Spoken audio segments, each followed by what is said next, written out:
Boa tarde a todos. A Escola Superior do Ministério Público do Paraná, com o apoio da Fundação Escola do Ministério Público do Paraná, tem a honra de iniciar mais uma atividade, hoje uma palestra sobre o dolo e o direito penal, modernas tendências, com a presença do Procurador de Justiça, Paulo César Busato, e do Promotor de Justiça, Rodrigo Leite Ferreira Cabral. Eles vão falar sobre a questão do dolo, tendências modernas, que é fruto de estudos que vem desenvolvendo há bastante tempo. O professor Busato, como uma parte dos seus estudos de doutorado na Universidade Pablo de Olavide, em Sevilha, e o Rodrigo Cabral também estudou nessa universidade, foi orientado pelo Paulo e escreveu também sobre a questão do dolo e a questão da linguagem. Nós estamos também hoje no Instagram, além de estar disponibilizando esse material depois para aqueles que não puderem nos assistir ao vivo. E já vão chegando, inclusive, várias perguntas, Paulo e Rodrigo, né? A Marina Neves, por exemplo, já pergunta, por exemplo, de que forma a filosofia da linguagem e a teoria da ação comunicativa podem contribuir para a identificação do dolo. Temas que vocês vão abordar nessa complexa compreensão do elemento subjetivo do tipo que é o dolo. Aproveito também para agradecer aos eminentes membros do Ministério Público e professores, são dois orgulhos para a instituição, ambos professores da Universidade Federal do Paraná, ambos com uma carreira acadêmica sólida e que escrevem e pensam o direito penal a todo momento. Amanhã, no dia 29 de maio, na Livraria Curitiba, do Parque Barigui, os dois estarão lançando um livro que é Dolo e Direito Penal, Tendências Modernas, que é o objeto da nossa fala de hoje. E quem quiser comparecer ou depois adquirir o livro, muito do que eles vão estar falando aqui está aqui nessas páginas.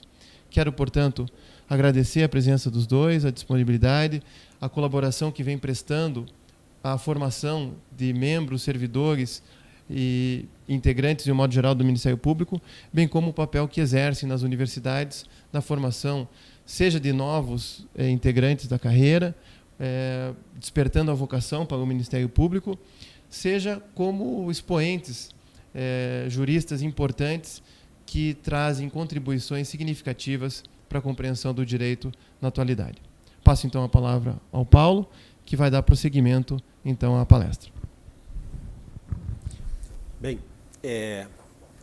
muito obrigado a todos e a colaboração do Eduardo. Eu acho que esse espaço é um espaço muito bom para a divulgação de temas modernos e, mais do que tudo, de temas práticos, né?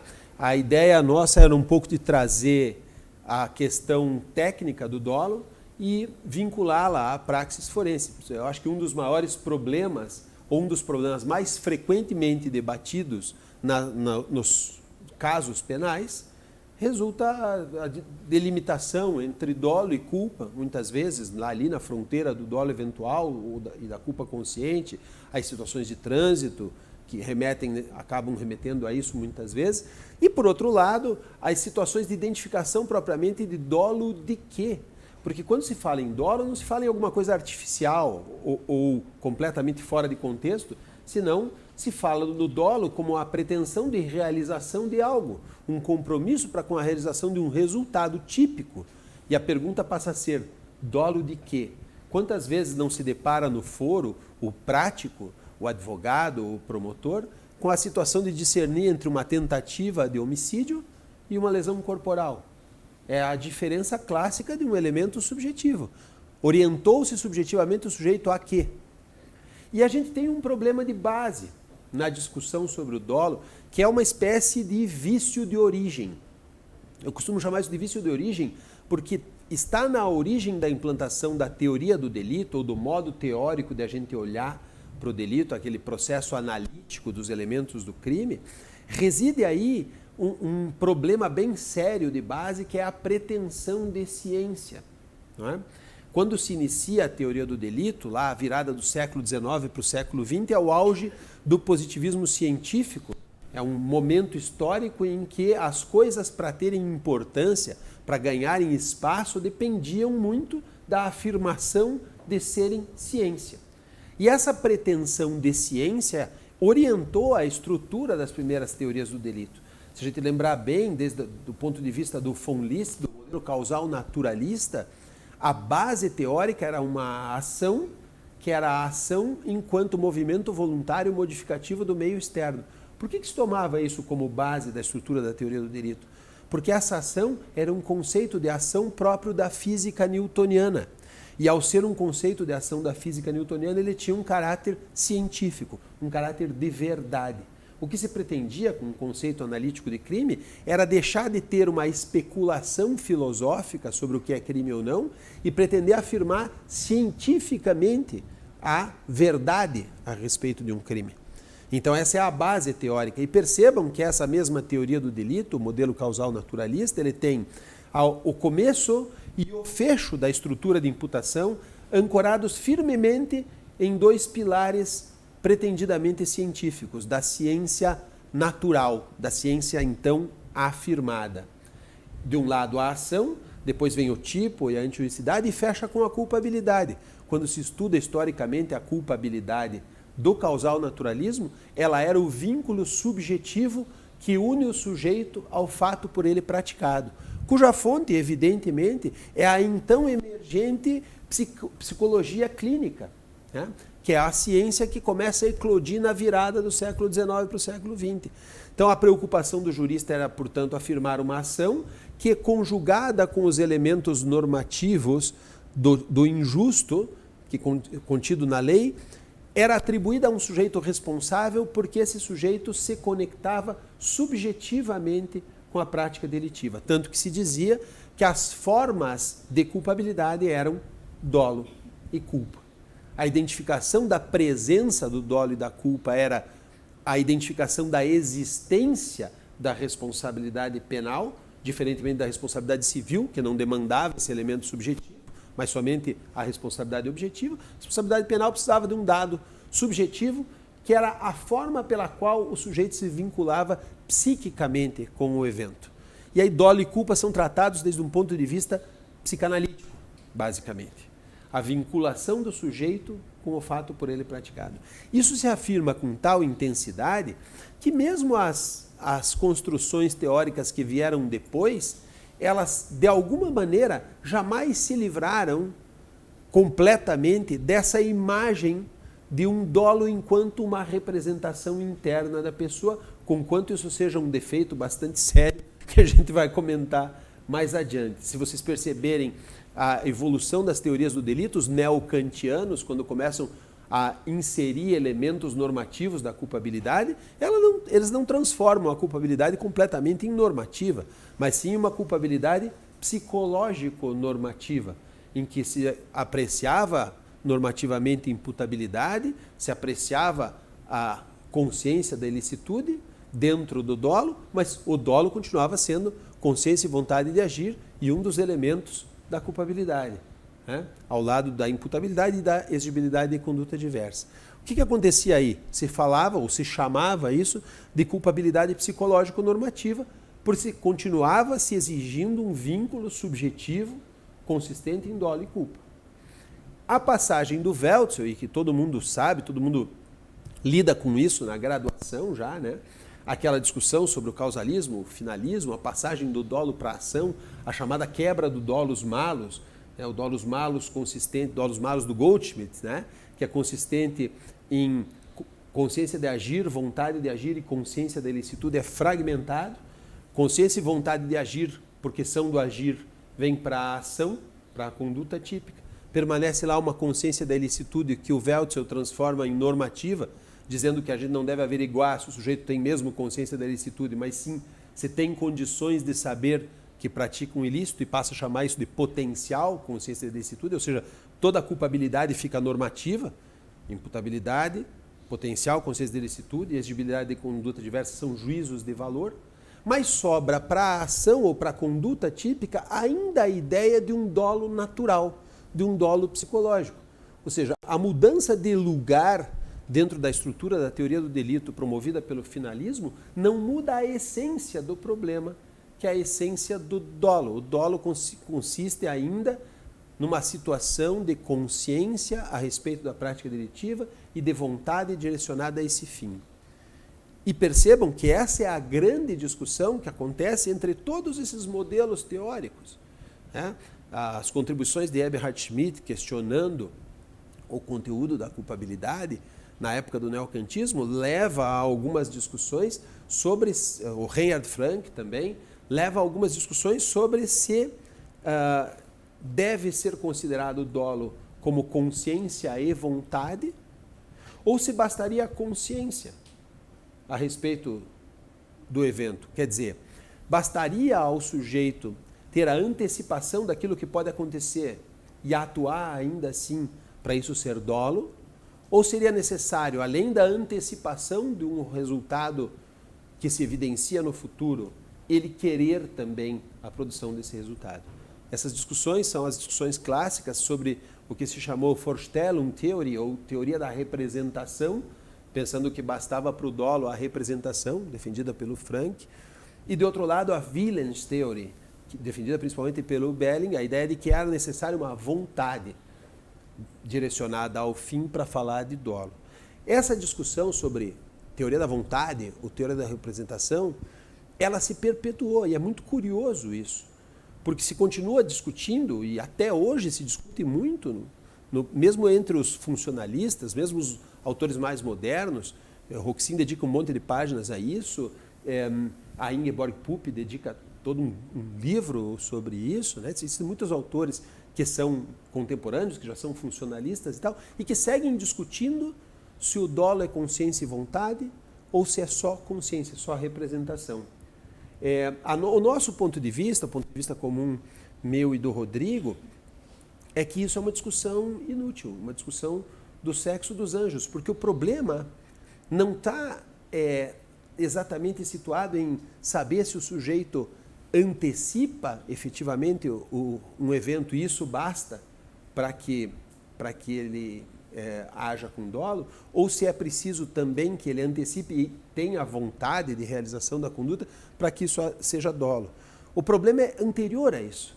O problema é que tanto uma coisa quanto outra, tanto pensar ou antecipar a produção de um resultado, quanto aferir se o sujeito atuou ou não atuou com vontade, desde um ponto de vista desse dolo natural, dessa ideia de que o dolo é algo que se passa na cabeça do agente, ela tem um problema de inacessibilidade, de primeira pessoa. Há uma outra coisa a ser discutida muito antes de ser discutido se o dolo tem esses dois elementos ou se tem um só.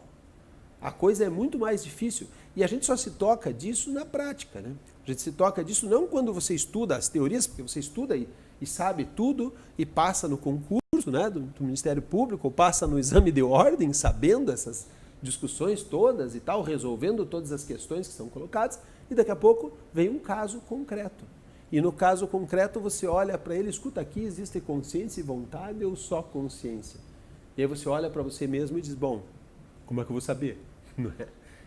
Como é que nós vamos saber isso aí, Rodrigo? Tem ideia? Essa é uma pergunta que eu acho que é central na discussão, né? Antes de começar, queria agradecer a Escola Superior do Ministério Público do Paraná, a FEMPAR, em nome do CAMB, dizer que é uma honra estar aqui também com meu querido amigo e o co-orientador da minha tese, Paulo Busato, também cumprimentar as pessoas presentes, meus alunos da Federal, e também dar um abraço para os alunos da Universidade Federal do Acre, Campus Floresta, que estão nos acompanhando. Olha também. Que beleza, que beleza. São uns amigos de lá. Então, o Paulo colocou uma questão que é bem interessante para a gente tirar o fio da meada de como as teorias tradicionais têm tentado explicar o dolo. A gente lembra lá da teoria clássica, lá do sistema List-Belling, que ele trabalhava com o seguinte binômio, né? É observar e descrever, né? Típica modalidade de compreensão das ciências naturais, tá? Então, por isso que as teorias clássicas são chamadas de causais, porque o nexo causal talvez seja a manifestação mais aparente da das ciências naturais, ou seja, da química, da física, da biologia, que explicam de forma mais clara esse cientificismo que foi adotado lá. Então, a questão mais emblemática no tipo objetivo, ou na parte externa da conduta, seria a causalidade. Mas esses mesmos autores lá buscam também algo similar que possa ser explicado pelas ciências da natureza internamente na cabeça do cidadão. Ou seja, busca identificar um determinado estado mental que ocorreu na cabeça da pessoa enquanto praticava o delito, para poder dizer se a pessoa tinha ou não tinha dolo na hora de praticar a conduta. Então, a gente vê que, como Paulo adiantou, o dolo era visto como uma questão natural. Descritiva. Descritiva, você descrevia o dolo. Só que, na questão do dolo, existe um sério problema, né?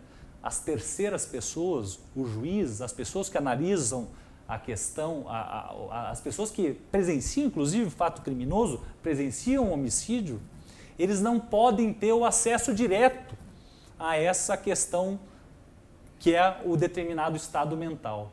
Então, existe aquela ideia de que a primeira pessoa, ou seja, o sujeito que pratica o delito, que age com dolo, ele tem um acesso privilegiado às suas intenções, enquanto que os demais teriam um acesso imediato, indireto, que poderia, para poder saber se a pessoa atuou ou não com dolo. Mas esse acesso indireto já é, inclusive, uma certa sofisticação, porque a grande questão que reinou no início da discussão sistemática da teoria do dolo era proposta pelas denominadas teorias psicológicas, como eu adiantei de certa forma, que buscavam identificar determinado estado mental que fosse semelhante ao dolo. Tá? Então, o dolo seria aquele preciso estado mental que ocorria na cabeça da pessoa enquanto praticava o crime. Então, as discussões teóricas foram precisamente dizer qual que era esse estado mental.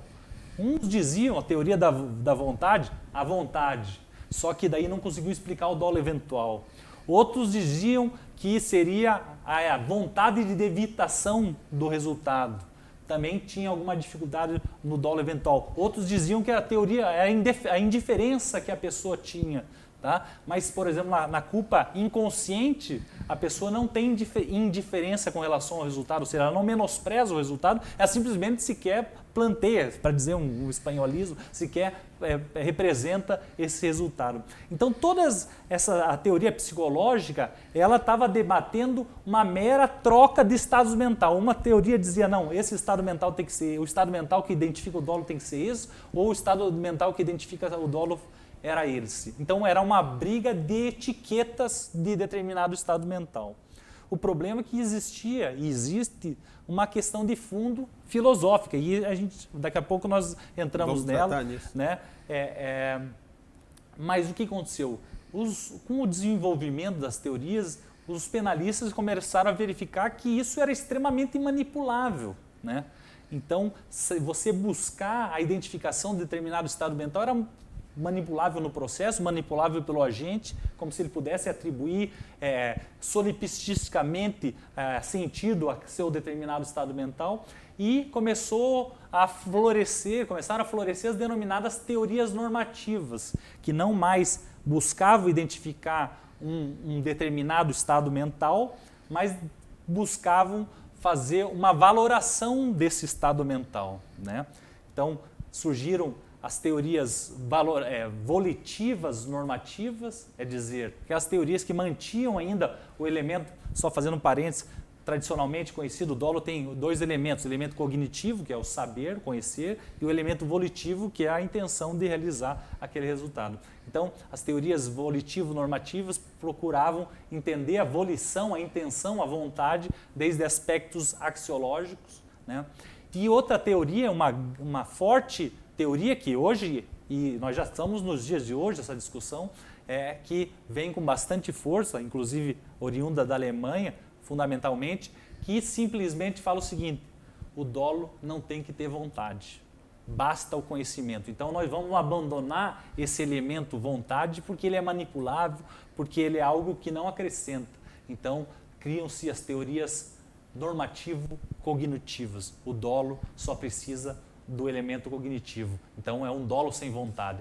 Existem vários autores que defendem, Frisch, a professora Ingeborg Pupp, e vários outros autores que propõem, o Herzberg, né, exatamente, propõe, o próprio Luiz Greco escreveu um artigo, não recentemente, mas faz uns 8 ou 7 anos, também, que se chama Dolo Sem Vontade, então flerta com essa proposta, que me parece não ser a mais correta, né?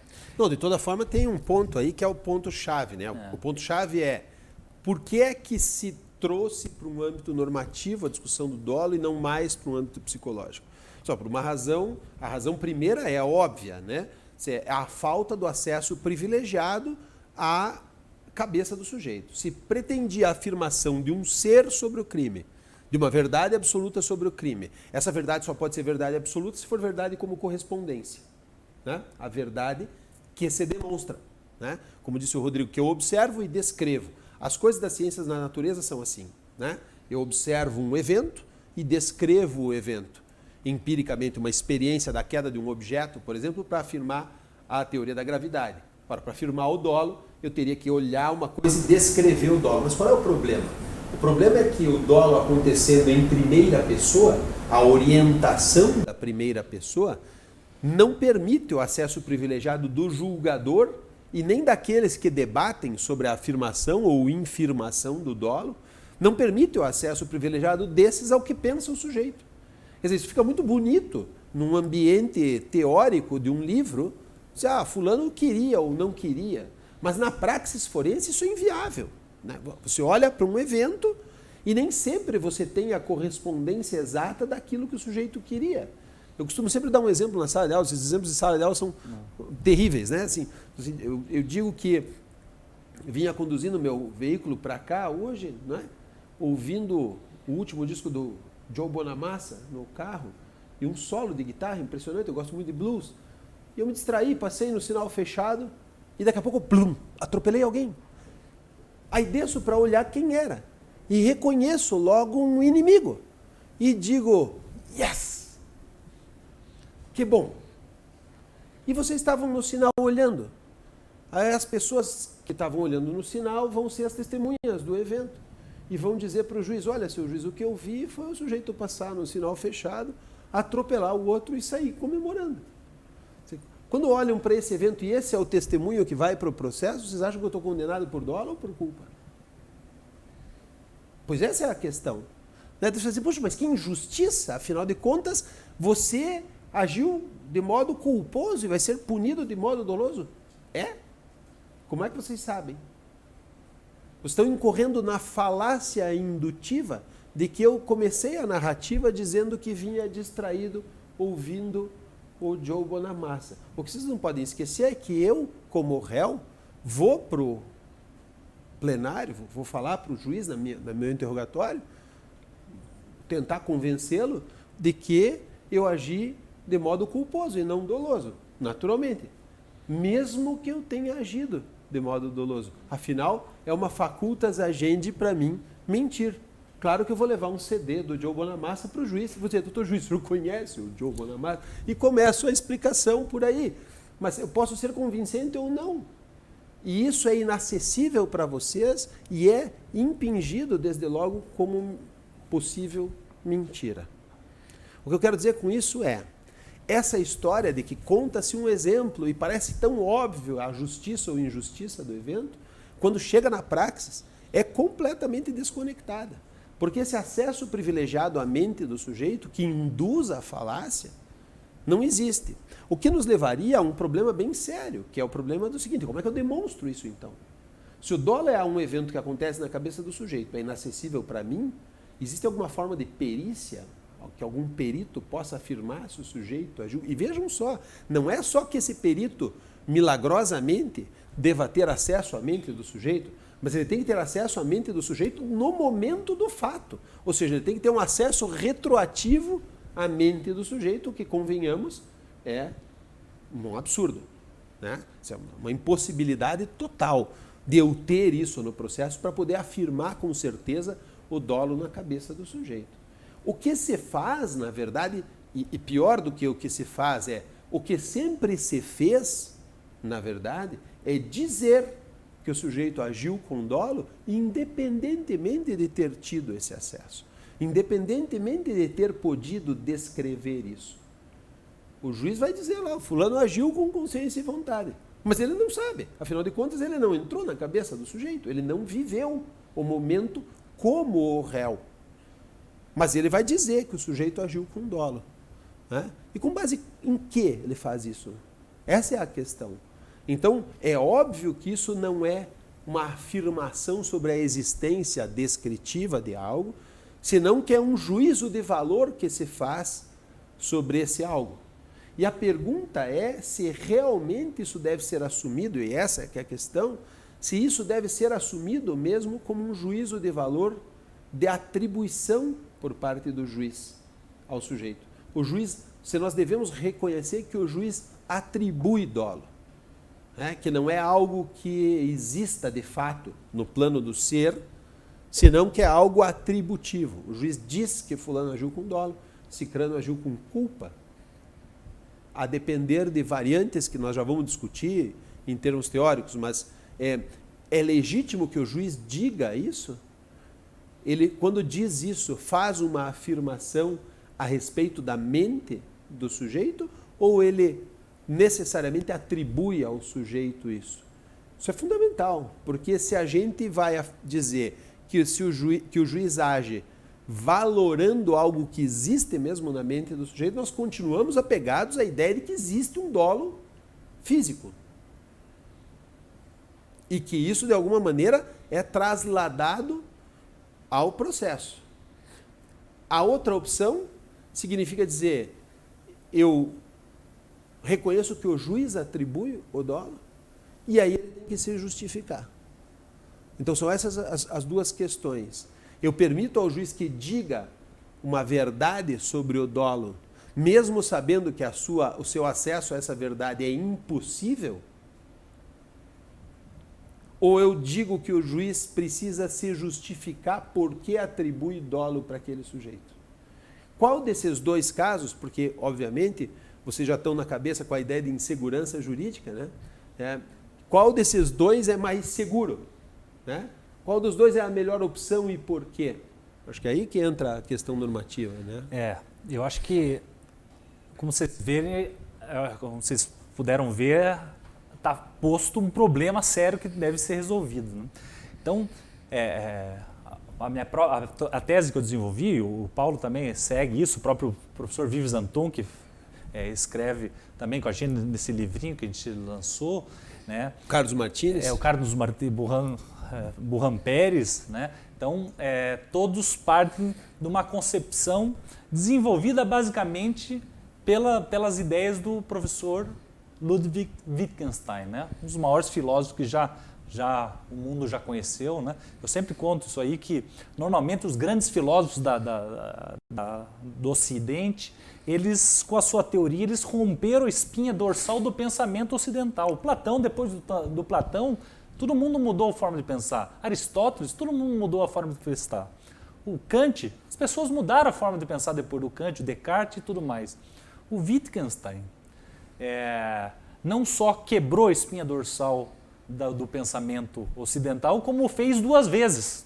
Né? Essa é a desgraça desse cara, porque ele primeiro lançou o Tratado Lógico Filosófico, que rompeu com tudo que se pensava, né? Ele resolveu abandonar a filosofia, depois que ele viu que estava tudo errado, todo mundo já estava seguindo ele no Tratado Lógico Filosófico, ele desenvolveu investigações filosóficas que, uma vez mais, quebrou a espinha dorsal. Né? Só fecho parênteses. Né? Mas a grande questão, e eu também não vou, acho que não é ideia aqui a gente ficar discutindo muita questão filosófica, mas o Wittgenstein ele ataca duramente a concepção cartesiana da mente, que faz uma distinção entre res cogitantes e res extensa, ou seja, como se a gente fosse formado por 2 substâncias, uma física e outra mental. Né? O Wittgenstein quebra isso, né? Tentando demonstrar que o pensamento, por exemplo, ele ataca a ideia de que se pensar, a ideia de que o pensamento seria alguma coisa que acontece na cabeça da gente. Só para e fazendo uma analogia que é até para provocativa desde o Wittgenstein, só para colocar uma minhoca dentro da cabeça de vocês, o Wittgenstein fala que dizer que o pensamento acontece dentro da cabeça é tão arbitrário quanto dizer que o pensamento ocorre dentro do pé. Tá? Por quê? Porque o pensamento ele não tem existência física, ele não faz parte do mobiliário físico do mundo, então ele não está localizado em nenhum lugar. Você não pode dizer que algo que não existe fisicamente pode estar localizado em algum lugar. Por isso o pensamento não está na nossa cabeça. Tá? A base para essa questão é que não dá para descrever alguma coisa que não é física. Mas com isso é só uma provocação para a gente não entrar muito nessas loucuradas aqui, senão a gente vai não sai mais. Mas o fato é o seguinte, se for para colocar o dolo em algum lugar, ele não está na cabeça do réu, como querem uns, e também não está na cabeça do juiz, como muitas vezes agora se estão propondo. O dolo, se é para estar em algum lugar, para usar essa analogia que é equivocado, o dolo está na linguagem. Tá? Então o que isso quer significar? Que no nosso dia a dia a gente tem hábitos, contextos, conhecimento das coisas, como elas funcionam, e cada pessoa que conhece como é viver nesse mundo que a gente vive, ou seja, que conhece a linguagem, sabe como manifestar nossas intenções. Eu sei, se eu quiser, eu sei ofender alguém da plateia, eu sei elogiar alguém da plateia. Se eu quiser ofender alguém da plateia dizendo querida, isso normalmente, se você não tiver um outro contexto, você não vai conseguir. Então, pessoalmente, a pessoa sozinha não consegue impor um significado que não está de acordo com os usos da nossa vida. Né? Então, acho que talvez a grande sacada aqui é tentar buscar nos usos, hábitos e regras de linguagem da nossa vida para entender como a gente pode dizer que uma pessoa que efetua um disparo de arma de fogo contra o peito de outro tem a intenção de matar. Essa pessoa, eu não preciso olhar dentro da cabeça dela. Eu sei que ela tinha intenção de matar. Tá? Salvo se era um índio lá de uma tribo isolada que nunca viu uma arma de fogo e apertou sem o saber. Ele não sabia esses jogos de linguagem, para usar uma terminologia da filosofia da linguagem. Né? Mas talvez aqui o mais importante, que a gente quer não criar confusão na cabeça das pessoas, né, mas resolver os problemas, é partir da ideia do uso de critérios para identificação do dolo. Tá? Na minha tese, uma parte desse artigo aqui, eu com base no Wittgenstein, identifiquei 3 grupos fundamentais de critérios. Tá? E eu vou rapidamente tentar explicá-los a partir de um exemplo inicialmente. Depois, qualquer coisa, a gente trabalha um exemplo.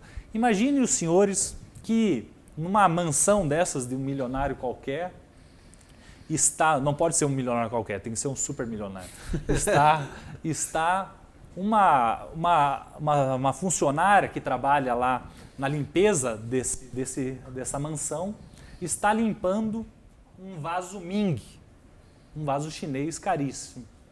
E, de repente, esse vaso escorrega das suas mãos e rompe-se ao chão. Aparentemente, trata-se de um crime doloso ou culposo? Essa é a grande questão. Acho que e nesse caso até para saber se há imputação ou não há, né? Porque o dano como crime só é punido dolosamente. A diferença vai ser mais brutal ainda, porque ou vai ser atípica a conduta ou vai ser típica, porque o dano só é punido a atitude de dolo. Então, inicialmente, essa pequena descrição, a gente pode verificar que ele seria aparentemente um crime culposo, ou seja, foi um acidente. Né? Ou crime culposo não, porque não haveria, mas um fato, um acidente culposo. Né? Mas se a gente se a gente amplia a imagem do fato, saindo só do próprio contexto e verifica os antecedentes da ação, a gente pode ter, de repente, uma outra compreensão. Imagine-se que essa mesma mulher que trabalhava nessa casa, no dia anterior comentava com as amigas falando: eu não aguento mais trabalhar aqui. Essa patroa aqui me trata mal, eu odeio trabalhar aqui, me humilham todo dia. Eles ainda vão ver. E no outro dia, de fato, o vaso escorrega da mão e se rompe. A gente analisou os antecedentes da conduta. Depois que se rompeu esse vaso, todos no salão param para olhar, que estavam lá trabalhando, e surge no rosto dessa mulher um pequeno sorriso no canto de boca.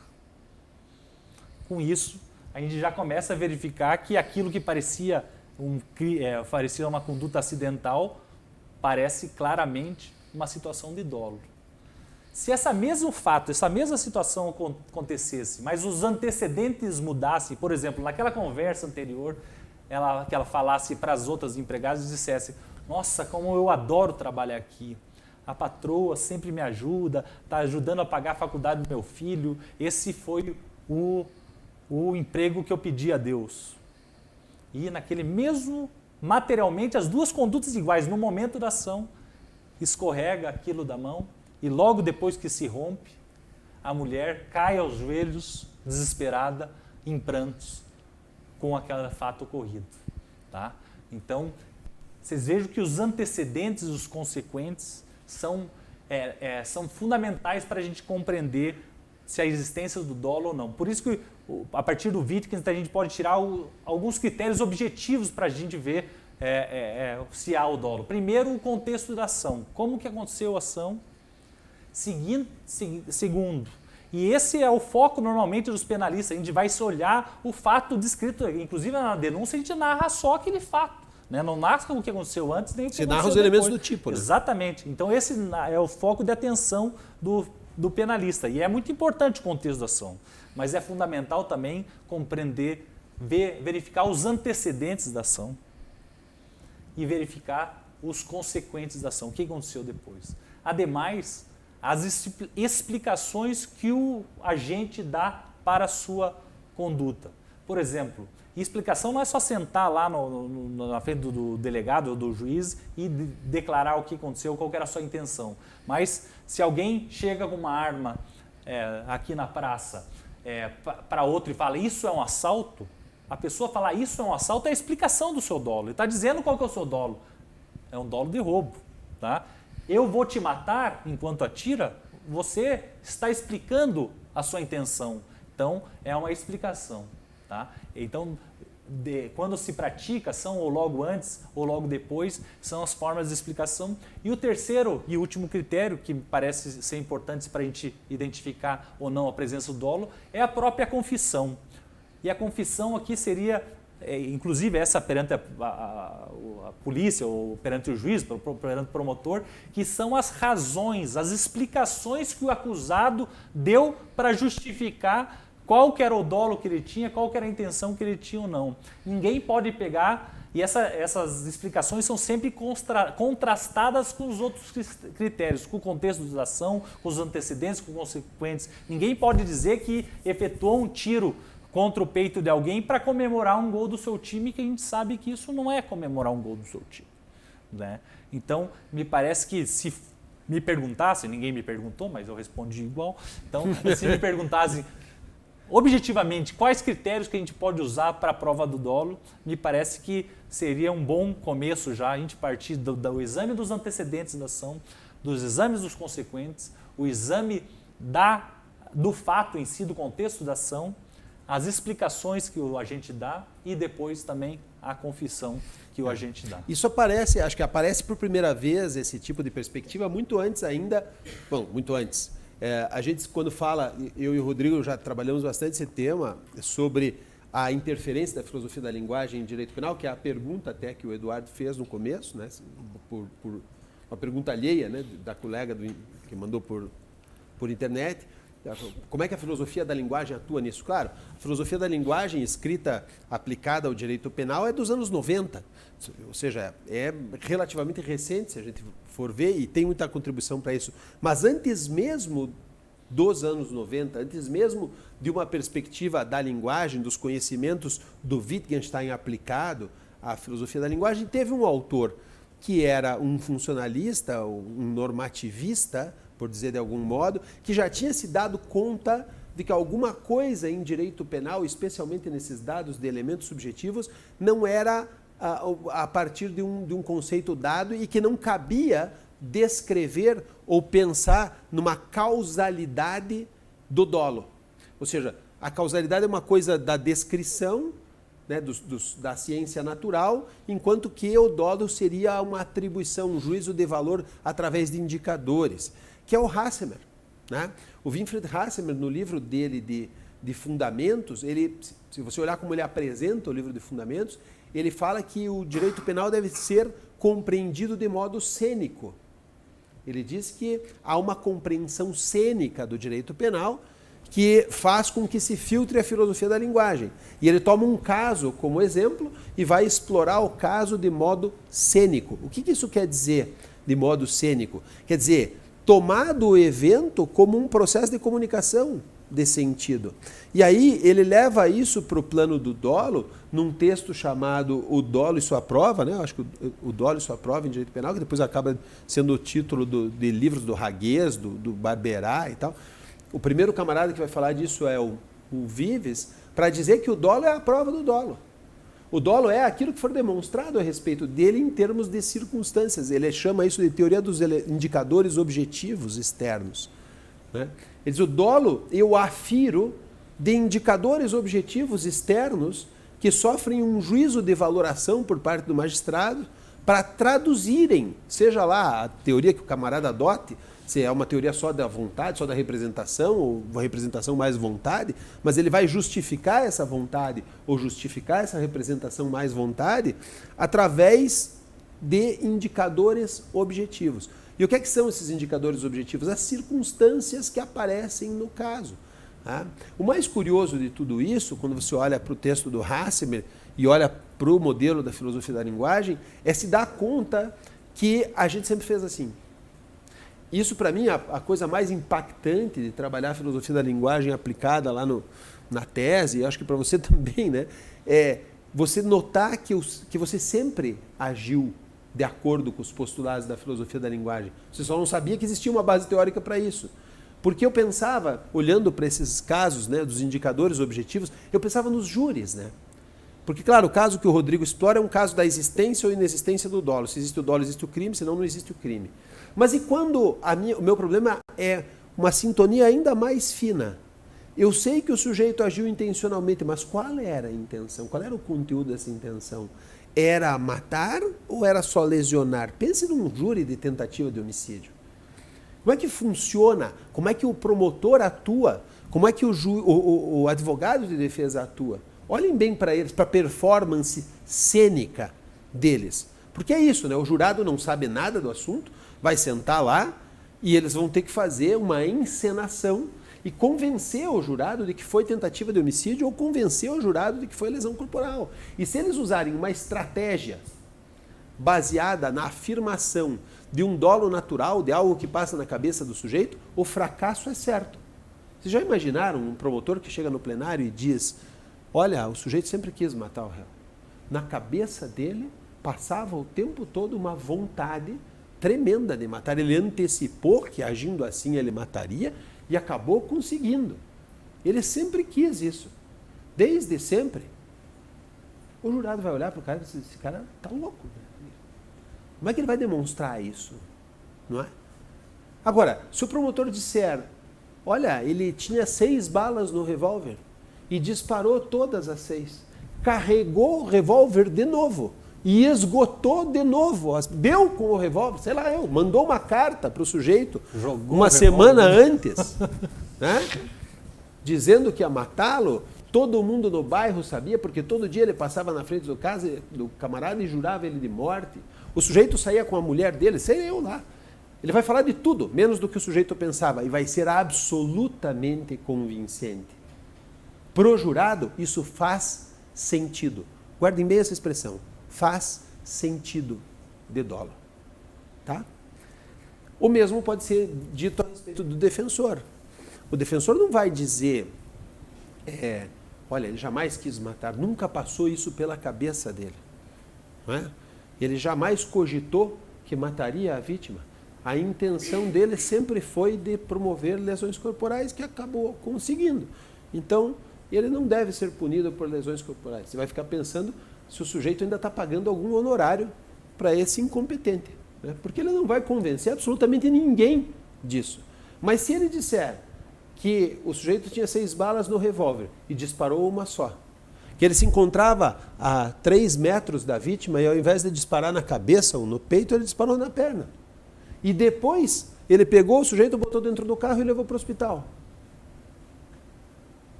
Ele não está descrevendo o que pensou o sujeito, mas muito provavelmente isso traduzirá o que pensou o sujeito, o sentido do que fez o sujeito. E percebam que esses dados, que são dados forenses de júri que possivelmente algum colega promotor já fez, né? E agiu assim, né? Esses dados que são recorrentes da nossa prática forense, eles obedecem exatamente os critérios que o Rodrigo disse.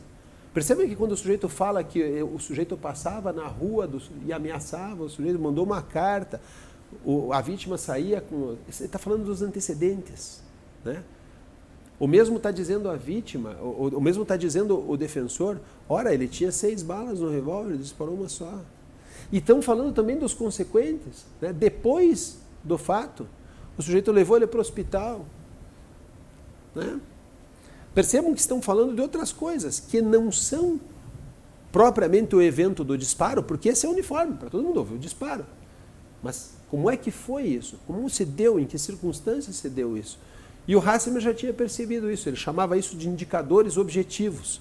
Esses indicadores objetivos seriam capazes de traduzir o sentido do dolo, o sentido da culpa, em caso a caso, essa delimitação. E até mesmo em sendo dolo, dolo de quê? Né? Isso seria traduzido através dos dados capturados como indicadores objetivos. Claro, isso imaginem, isso leva a que o juiz tenha que descrever. Nos jurados não, né? Os jurados no júri é muito fácil, eles dizem, o camarada aqui houve tentativa de homicídio, lesão corporal e acabou, você não tem que se justificar. O júri é soberano e não tem que justificar suas decisões, inocente ou culpado, ponto. Mas e o juiz singular? O juiz singular tem que dar as suas razões de decidir, até para que permita a você fazer um recurso, né? Se inconformar com as razões de decidir. E perceba uma coisa, se ele disser, mas o sujeito quis, na cabeça dele sempre passou isso, ele queria matar o fulano, qual é o acesso que você tem para discutir esse fundamento? Agora pense se o juiz tem que discutir isso normativamente, atributivamente, e dizer em que indicadores baseou-se para atribuir dolo. Aí sim, você pode dizer, mas o senhor desconsiderou esse, aquele indicador que mostram o contrário ou lançam pelo menos dúvida quanto a esse elemento. E aí você vai discutir isso num grau de recurso, né? Perceba como isso é diferente, né? Você exige mais fundamentação, por um lado, e por outro lado você delimita a fundamentação, você delimita o campo de discussão do dolo, né? Você vê que é legal esse teu exemplo do júri, que a prática, como a gente sabe como funcionam nossos hábitos aqui, os nossos hábitos, como que funciona o nosso mundo, como que a banda toca, para dizer, né, no nosso mundo, os aplicadores de direito, inclusive os jurados, eles corrigem os erros que a doutrina, se eles seguissem a doutrina, eles iam se dar mal da época, né? Essa doutrina tradicional. Se o cara fosse buscar sinapses bioquímicas que acontecem na cabeça da pessoa, ele não ia provar porcaria nenhuma, ia estar perdido, e não ia saber se estava dolo ou culpa. Então, a nossa prática, como a gente sabe, implicitamente, sem uma organização, né, sistemática, digamos assim, que a teoria dá, e com as boas razões, né, a prática acaba corrigindo os erros da teoria, né, e a grande sacada, uma grande sacada da filosofia da linguagem é dizer que nós, na nossa prática, nós estamos fazendo certo. E, além de tudo, dá bons critérios para os casos, fundamentalmente para os casos difíceis, né? A teoria, ela é necessária principalmente não para quando alguém atira no peito do outro ou atira na cabeça, mas para aqueles casos limítrofes, para aqueles casos complexos em que daí nós vamos ter que ir com uma lupa e de repente pegar a cartilha dos critérios e ver, opa, aqui tinha, aqui não tinha, aqui tinha, né? Então, por isso que esse é um tema, a mim é apaixonante, então eu acho que e ademais tem uma importância prática que é todo dia a gente está lidando com o dolo. É cotidiano. Né? Todo dia a gente está lidando com o dolo. Vejam que essa dimensão, quando a gente fala em aplicação da filosofia da linguagem, parece assim, uma coisa muito sofisticada, mas é importante lembrar, o Rodrigo falou do Wittgenstein.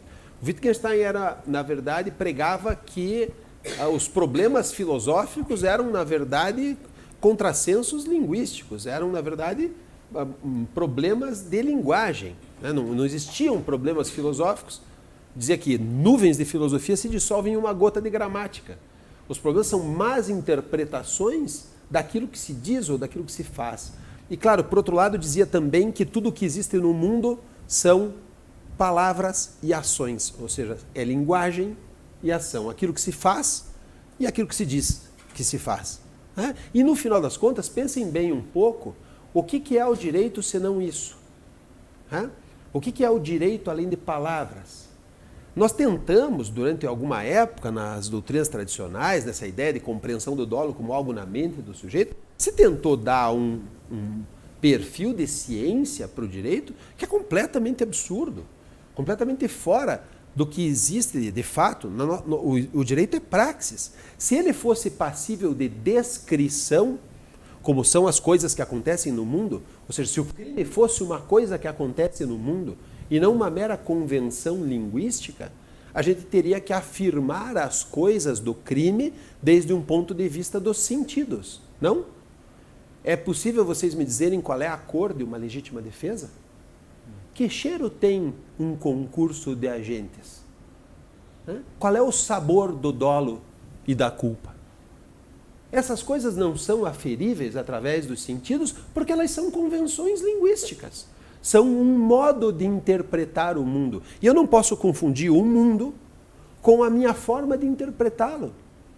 Porque quando eu o interpreto de alguma maneira linguística, sobre o que eu estou conversando, na verdade, é sobre esse método de capturar o mundo, e não sobre o mundo em si. O direito não pretende afirmar as coisas em si. Ele pretende somente fazer um juízo a respeito do modo como vivemos. E essa é a base da questão da linguagem, né? A filosofia da linguagem aplicada ao direito significa eu compreendo o direito como praxis e não como ciência. Ele é uma forma de apreensão do mundo que nos permite conviver. Por isso que ele é intersubjetivo. Quando o Rodrigo fala da questão das práticas, como é que eu reconheço que ali houve dolo? Percebam a expressão, reconheço. Reconhecer é diferente de conhecer pela primeira vez, não é? Reconhecer é conhecer de novo. Eu só conheço aquilo que eu já tenho um padrão, uma praxis consolidada. Como é que normalmente se mata com um disparo de arma de fogo? É dando um tiro na perna, 3 metros, ou descarregando um revólver? É esta a pergunta que é feita. Como é que comumente se mata com disparo de arma de fogo? Então, a cada caso que a gente se depara, o que a gente se depara é com descrição de circunstâncias que provém da prova testemunhal, ou documental, ou de vídeo, ou de áudio e tal, para nos dar uma interpretação possível sobre aquele caso. E essa interpretação, às vezes, é orientada toda num sentido só e fica uma barbada. Aí é o que o Rodrigo diz, os casos fáceis. Mas, às vezes, é contraditória, extremamente contraditória, e os casos passam a ser casos difíceis. Às vezes, uma variável presente no caso muda de dolo para culpa. Um dos artigos do livro, esse, do lançamento amanhã, é de uma autora que já é falecida, a doutora Maria Delmar Dias Pita. E a Dias Pita foi a primeira pessoa a dizer, e ela estudou com o Hassemer, então ela é a tradutora do Hassemer para o espanhol, né? Ela foi a primeira pessoa a dizer que dolo e culpa não são coisas diferentes, são juízos diferentes a respeito da mesma coisa. E é verdade, né? São juízos diferentes que eu faço a respeito da mesma coisa. Porque se fossem coisas diferentes, se dolo e culpa fossem coisas diferentes, eu não conseguiria transformar um no outro. Mas eu consigo transformar um no outro adicionando ou retirando circunstâncias. Não? Viram o exemplo do vaso chinês do Rodrigo? Ou podemos dar outro exemplo. Um sujeito conduz, esse é um exemplo real de praxis forense em um caso em que eu atuei. Mas para ser discreto não vou dizer nem onde nem quando, não é? Mas o fato é que um sujeito passou um sinal vermelho numa esquina, logo em seguida havia um declive e um sinal fechado também embaixo. E um monte de carros parados nas pistas da rua. Então quando ele passou esse sinal vermelho e viu os carros logo em seguida, ele virou o volante para a esquerda, para a calçada e atropelou 2 mulheres no ponto de ônibus. Crime culposo ou doloso? Você olha para isso e diz, bom, culposo. Né? Só que daí é preciso acrescentar um detalhe. Esse sujeito, além de passar o sinal vermelho, ele ainda encontrava-se em uma velocidade não permitida para o local. Bom, agravou a culpa, mas continua a culpa. Mas daí eu acrescento mais um dado. O fato de que esse sujeito, embora tivesse mais de 18 anos, não era ainda habilitado. Fazia o curso de habilitação, mas não era habilitado para conduzir veículo. Menos ainda um veículo como aquele, que era uma Kombi de carga, que necessita uma habilitação específica. Deve se dizer, puxa vida, mas essa culpa está ficando uma culpa bem grave. Né? E aí eu acrescentaria mais um dado.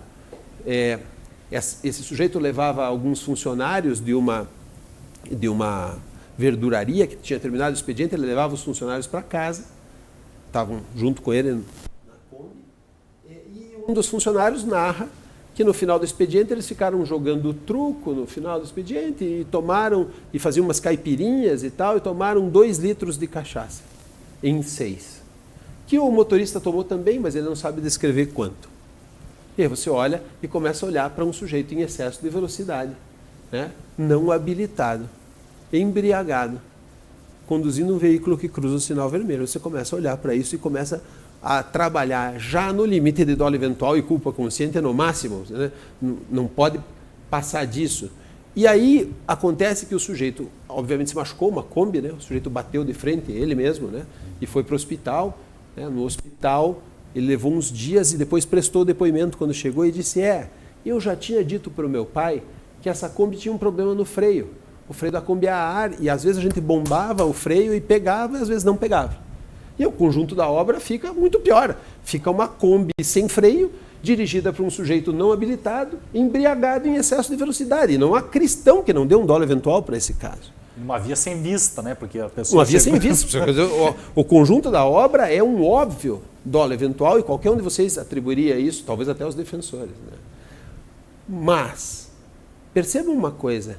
E se ele não tivesse dito nada? Foi feita a perícia na Kombi para ver o vazamento de ar do freio, mas só foi feita a perícia depois que ele prestou depoimento. E se ele tivesse calado a respeito disso?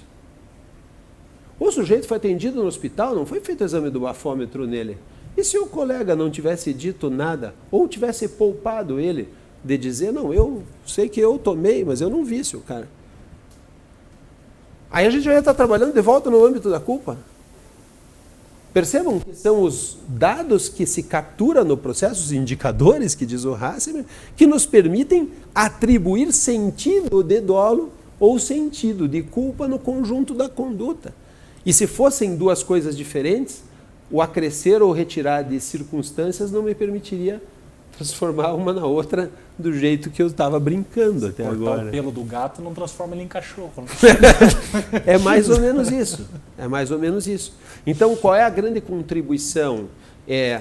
Bom, primeiro, ganhar em termos de fundamentação, né, penso eu, porque quando você obriga o juiz a fundamentar, a dizer quais são os indicadores nos quais ele baseou a atribuição de dolo para o caso concreto, você tem um perfil, e quando você desobriga ele dizendo dolo é algo que existe, você tem outro completamente diferente. Esse é um ganho fundamental. E existe um outro ganho, que é quando se indicam esses dados, te permite discutir esses dados. Se eu não estou afirmando a verdade do dolo ou a mentira do dolo, ou a verdade da culpa ou a mentira da culpa, eu estou afirmando uma outra coisa, eu estou discutindo se é mais justo atribuir dolo ou culpa. E perceba que quando se faz um recurso sobre um processo, o que se propõe ao recorrer é, eu estou oferecendo uma solução mais justa do que aquela que foi dada pela sentença. E o mais ou menos justo são juízos de valor, né? Eu posso dizer que eu quero um resultado mais justo e que o meu argumento é mais justo que o teu, e nós vamos sopesar se esses argumentos são mais ou menos justos. Quando eu estou falando de verdade e falsidade, a conversa é outra, né? Eu falo de um absoluto. Isto é assim ou é assado. Algum de vocês já fez na vida um recurso dizendo que a sentença do juiz é falsa? Pois é, então nós atuamos conforme a linguagem, já faz muito tempo. A diferença é que a gente tentava demonstrar, curiosamente, e por uma razão muito inexplicável, que aquilo que a gente estava fazendo era ciência e afirmava uma verdade. Né? O jurista tem que deixar de ser pretencioso, né, Rodrigo? O que você acha? Não, acho que é isso. Acho que é importante que são discussões. Vocês vejam que a gente só trabalhou a prática, né? Tem outra grande salto de qualidade da filosofia da linguagem é que as discussões são para resolver problemas práticos, não é pra, partem do problema, exatamente. Né? Gente, não é para a gente ficar às vezes em elucubrações que ao fim e ao cabo não vão mudar nada da onde a gente partiu. Eu me lembro de uma das coisas que é muito encantadoras, a tese do Rodrigo é uma coisa que é preciso ler, né? É preciso, claro que nesse caso eu fico puxando a brasa para nossa sardinha devido ao fato de ter sido orientador da tese, então li ela com muita detenção e muitas vezes, né? O Rodrigo escreve bem rápido e mandava as coisas e a gente sempre estava discutindo e trabalhando os temas dele. Uma das coisas muito legais é a boa explicação que ele dá, que no Vives é um pouco mais confusa, sobre intenção, né? Quando a gente fala de intenção, normalmente a gente assim, coloquialmente, situa intenção dentro da cabeça do sujeito, né? Do mesmo jeito que a gente faz com o dolo, né? Dizendo que o dolo é uma coisa na cabeça dele, que ele pensa, porque é o nosso vício finalista, né? O homem primeiro pensa, depois age. Isso é verdade, só que isso não pertence ao direito. É claro que todos nós pensamos e depois agimos, mas a pergunta foi mal formulada, dizia o Fletcher, né? O Fletcher dizia, quando alguém diz para outro, toda ação humana é dirigida a um fim, a pergunta correta a se fazer não é o que é o fim. A pergunta correta a se fazer é, como é que você sabe? Como é que você sabe que a conduta humana é dirigida a um fim? Como é que você sabe que tem tal intenção? Essa é a pergunta correta a fazer, e a explicação que ele dá sobre intenção é bem interessante. Quer fazer um resumo da intenção para o pessoal? Eu acho que, primeiro, né, nessa parte do elemento volitivo do dolo, eu acho que, na minha tese, eu desenvolvi uma ideia de que as teorias cognitivas têm uma certa razão no sentido de que, hoje em dia, o elemento volitivo ele é muito sobrecarregado. Então, coloca-se desejos, propósitos, o cara ficar feliz ou não com o resultado. Então, na minha tese, eu proponho limpar o elemento subjetivo, extirpando, por exemplo, os desejos, e com isso, como consequência, cai o conceito de dolo direto do segundo grau, porque é baseado num desejo. Se a pessoa desejava, aquele caso do avião lá, ele desejava botar uma bomba para matar o presidente, mas as outras pessoas que morrem lá é um resultado indesejado, não estava feliz que morria lá o trabalhador, a mulher que servia o cafezinho lá na aeronave. Então ela não tinha intenção, dolo direto primeiro grau e desejo com relação ao presidente, que era o alvo do atentado, e não havia, era uma intenção, mas sem desejo com relação aos demais. Então, limpando-se a intenção, tem-se já alguns ganhos de qualidade, né? Matar a contragosto, isso aí é importante saber, matar a contragosto é matar com dolo. Se uma pessoa, um sicário, é contratado para matar uma menininha de 3 anos, que é filha do traficante da facção contrária, e chega diante da menina, tem dó dela e fala, nossa, coitadinha, tão pequenininha, e mesmo assim a mata com dó, a contragosto, meio, nossa, eu nunca mais pego esse tipo de serviço, né? Então, matar a contragosto sem o desejo é matar com dolo. Ele teve a intenção, tá? A intenção, na verdade, ela parte sempre de uma concepção dos poderes daquilo que a gente conhece, tá? O Wittgenstein fala, né, que a gente consegue prever o futuro quando a gente domina uma técnica. Como a gente sabe se vai chover amanhã? A gente não sabe nunca. Por isso que a gente não domina muito bem essa técnica. Como a gente sabe que se efetuar um disparo vai matar o outro? Então, todos o domínio de uma técnica, como que eu sei se eu fizer assim para o ônibus ele vai parar? Então, tudo isso a gente pode antecipar os resultados dominando uma técnica, tá? Então, a intenção seria nada mais é do que uma pretensão de realizar determinada ação de acordo com aqueles conhecimentos, de acordo com aquele domínio de uma técnica que a gente tem. Eu refiro um pouco mais, numa praxe linguística e tal, mas uma ideia, grosso modo, é isso. Mas isso é importante de ver disso, é que a intenção está fora do sujeito. Né? A intenção é algo intersubjetivo, que nós reconhecemos enquanto tal. Porque isso nos livra de um problema que é muito sério, que é o problema da causalidade interno-externa. Né? A gente pensar, veja só, a gente pensa que, tendo alguma coisa dentro da mente, aquela coisa causalmente conduz àquilo que eu faço fora. O que é falso, absolutamente falso. Veja, vamos pegar o caso do vaso Ming que o Rodrigo utilizou, né? Aquele caso que já está como exemplo. Né? A empregada então está limpando o vaso Ming, que vale uma fortuna naquela, e derruba o vaso. Nós temos que saber se é dolo, se é culpa e tal. Imaginemos que acontece o seguinte, ela de fato queria se vingar da patroa e não imaginava como. E estava pensando nisso enquanto limpava o vaso. E dela disse, não, eu posso me vingar dessa mulher, eu posso quebrar alguma coisa muito valiosa. E está na mão o vaso. Né? E quando ela pensa isso, ela tem um tremor derivado da emoção do fato de pensar nisso. E esse tremor faz com que ela escorregue o vaso da mão e o vaso cai. Perceba que coisa interessante. Ela jamais teve a intenção de jogar o vaso no chão, não é? Mas há uma relação causal entre pensar em prejudicar, causar o prejuízo e causá-lo de fato. O que significa que a causalidade não tem nenhuma relação com a intenção. A intenção é intersubjetiva, identificada a partir de indicadores externos. Pois é, a causalidade, o que quer dizer que a causalidade não faz parte da intenção. A intenção é outra coisa. É reconhecida intersubjetivamente, como diz o Rodrigo, pelo domínio de uma técnica. Como é que se mata? Como é que se furta? Como é que se causa dano deliberadamente? Pois essa é a pergunta a ser respondida. E tem mais. Talvez seja desesperador isso um pouco, né? Mas é só essa pergunta que nós podemos responder com o arsenal jurídico. Pretender responder perguntas que não pertencem ao arsenal jurídico com o arsenal jurídico levam ao fracasso inevitável. Com isso a gente rejeita aquela visão gráfica do Gilbert Ryle, que é um grande filósofo inglês, que ele dizia que a visão cartesiana da mente era como se houvesse um fantasma na máquina, uma pessoa, um mini homenzinho lá dentro dominando. Então, aquilo que ele pensa, o comando que ele dá lá na máquina, lá como tem os desenhos, o comando que ele dá na máquina, põe em marcha. Né? Isso, inclusive, o conceito da antecipação biocibernética da conduta, um nome bonito que o Weltzer utilizava, que a pessoa representa, vê as consequências necessárias e eventuais e daí põe em marcha os meios para executar a sua conduta. Né? Então, você vê que é tudo uma causalidade. Né? Então, com isso supera-se também essa visão, né? Mas que me parece que deve ser superada de fato. Eu acho que a gente tem aí um panorama bastante interessante sobre fundamentos. Né?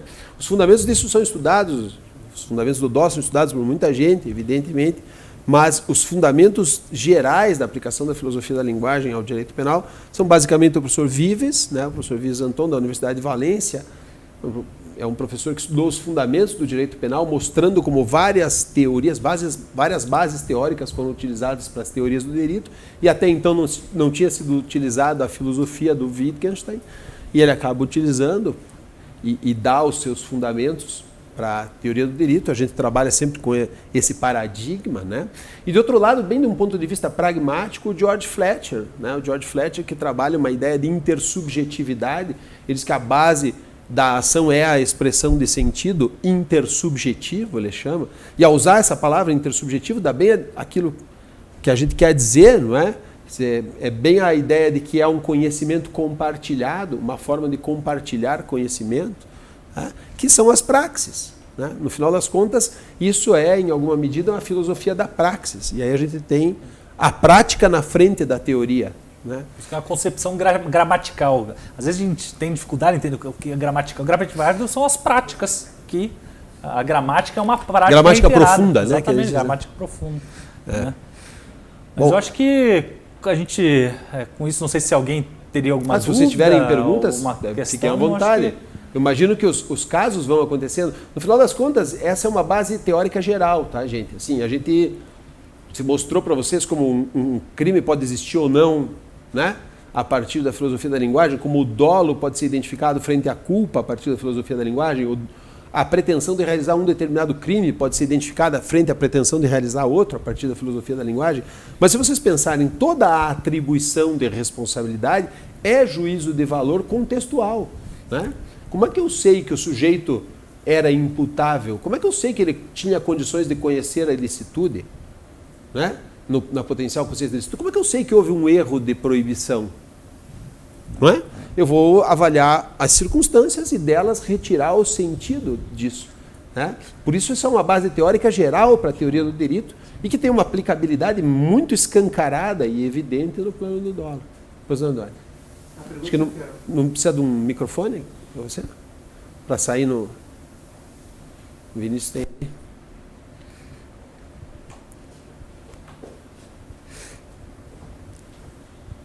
Quero parabenizar pela fala de vocês e fazer a seguinte pergunta, né?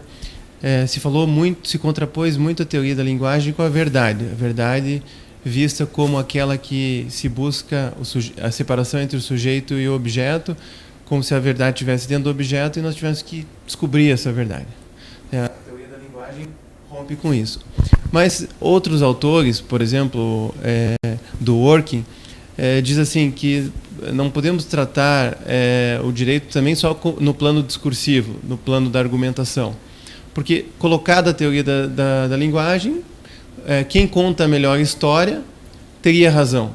Então, um bom romancista, um bom contador de ficção, sempre seria vitorioso, porque ele usaria melhor a linguagem. Como que vocês contrapõem esses limites da teoria da linguagem aplicada ao processo penal? Acho que essa é uma dúvida que muitas vezes surge. Então, pode-se inventar o mundo aqui, a cadeira. Se você for no mar, o mar vai te afogar. Então, a linguagem te salva disso. Muita gente pensa isso. Então, a linguagem pode mudar a natureza das coisas, de Natur des Arts, lá do Weltzio. O que a gente tem que dizer é que a linguagem, a filosofia da linguagem, ela é construída, esses jogos, esses hábitos, essas práticas são construídas no mundo. Existe o substrato material que conforma, inclusive, os nossos jogos de linguagem. Porque se não houvesse gravidade, nossos jogos de linguagem seriam outros. Se essa cadeira não segurasse, ninguém ia sentar nela. Então, existe toda uma conformação, os jogos de linguagem são conformados ao substrato material. O que a gente não...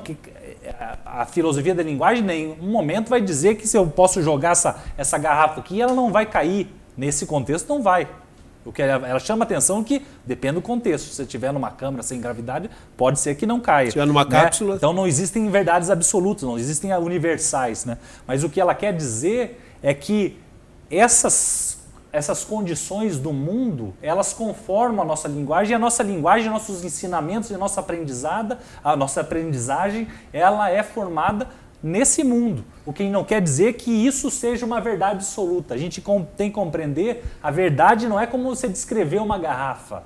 Para você descrever uma verdade, e aqui é uma crítica às teorias processuais da verdade como correspondência Alfred Tarski, Tarskiana, um médico que tem um grande, ainda é grandemente aceito pelos processualistas, né? A teoria da verdade, né? Como correspondente, isso é um equívoco, porque para a gente narrar as coisas, para você narrar um roubo, você não vai narrar como se fosse um vaso. Primeiro você tem que saber o que é um roubo, você tem que saber o que é uma coisa alheia móvel, você tem que saber que aquela pessoa não era amiga dela, você tem que saber o que é grave ameaça, o que convence uma pessoa a te entregar. Se eu pegar e mostrar uma garrafa assim, passa o celular, isso não é idôneo a você ameaçar alguma pessoa. Então, você tem que saber como são caracterizados os jogos da linguagem, e aí o substrato material do mundo joga uma conformação de como a gente compreende esses jogos, mas a gente tem que compreender os jogos de linguagem, nossos hábitos, o que é um roubo, o que é um estupro, o que contextualmente. São... Eu me lembro, minha tese era sobre tentativa, né?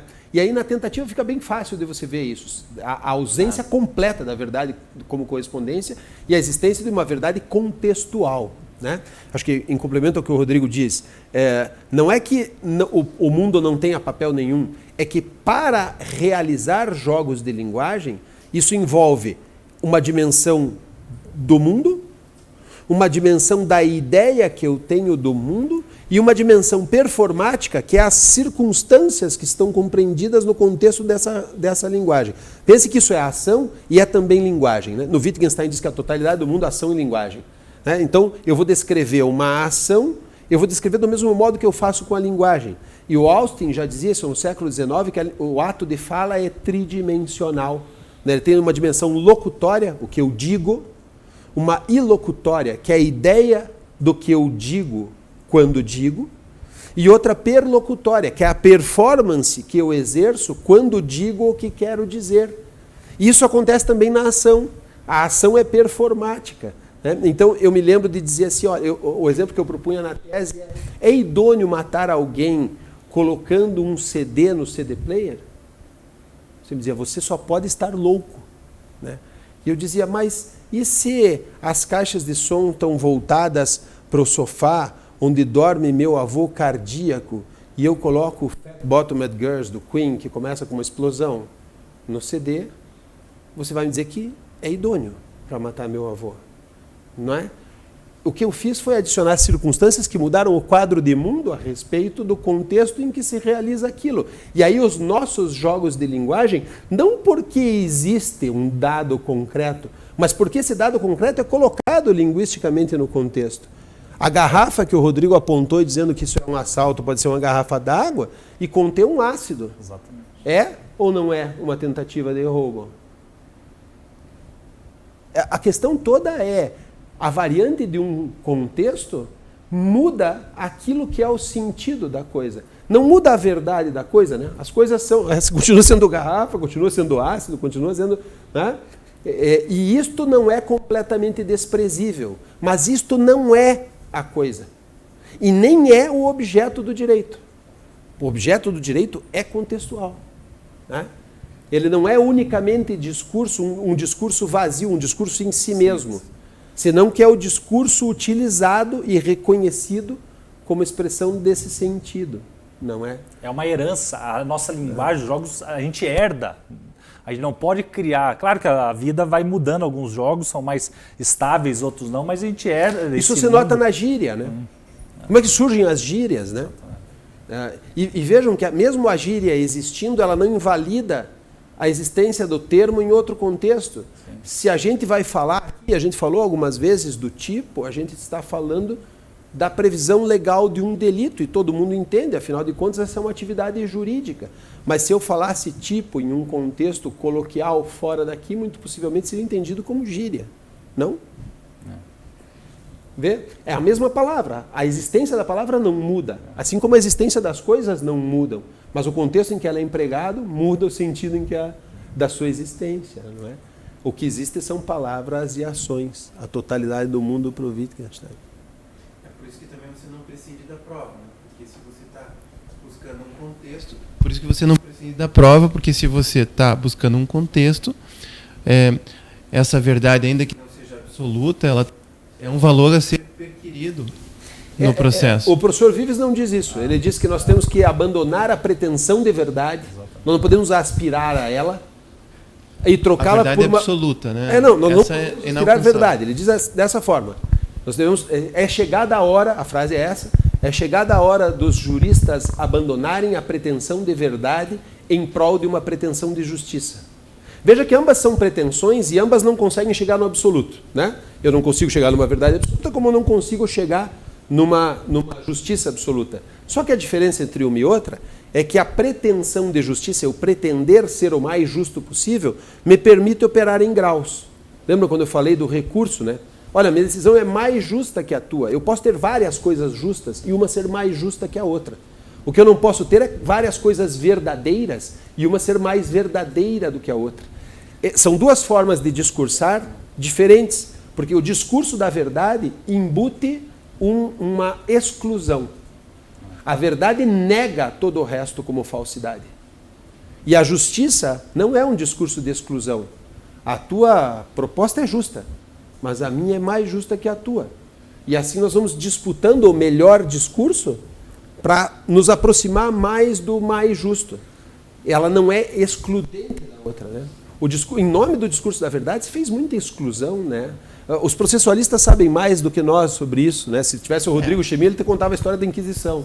Né? Calamandrei, por exemplo, lá na década de 30, dizia que a justiça está a serviço da verdade, né? No seguinte sentido, de que você não pode ter justiça se você não reconstruir bem os fatos para se chegar a uma decisão justa. Ou seja, no conceito de justiça está pelo menos um resgate dos fatos.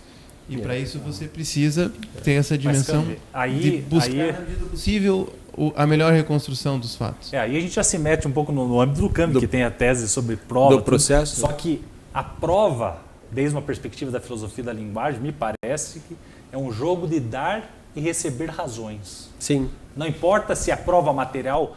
Prova material é uma prova normalmente que tem boas razões. Um laudo necropsia... Por que é um petardo, né? É boas razões. Mas se tem lá o médico, ele escreve morreu e assina embaixo, atesto a morte do fulano. E assina aqui, não analisou, não disse causa. Por que a gente não vai gostar dessa prova? Porque ela está carente de boas razões. Se o perito for pai da vítima. Exatamente.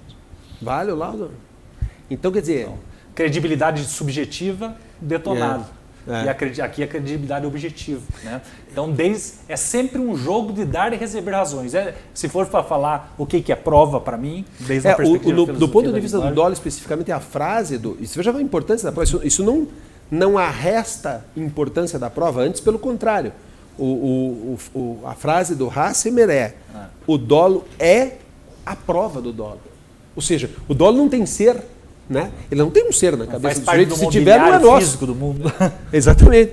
Se tiver, não é acessível para nós. O dolo é somente aquilo que eu consegui provar a respeito do dolo. Por isso a importância da ampla defesa, evidentemente. Né? Quer dizer, a prova é crucial, a gente não consegue dissociar. A gente sempre fala em processo, por isso que invoquei o Rodrigo Chemin, né? Quando fala em processo, a gente fala em razões processuais, né? Em por que se pretende isso, por que se pretende aquilo, em quais são as pretensões do processo e tal, e a gente acaba sempre atrelando o direito material penal com o processo penal. A gente diz que o processo penal não comunga de princípios com o processo civil, mas sim com o direito penal material, porque no fundo esses princípios são os mesmos, né? A busca desse resultado mais justo possível, enquanto que o sistema de processo civil opera em uma verdade processual. Né? Aí sim opera em uma verdade. Mas no processo penal, a verdade se nos escapa. Né? Acaba sendo um jogo de melhores razões, como diz o Rodrigo. Né? Eu acho que isso é a percepção interessante, né, da prova no processo. Né?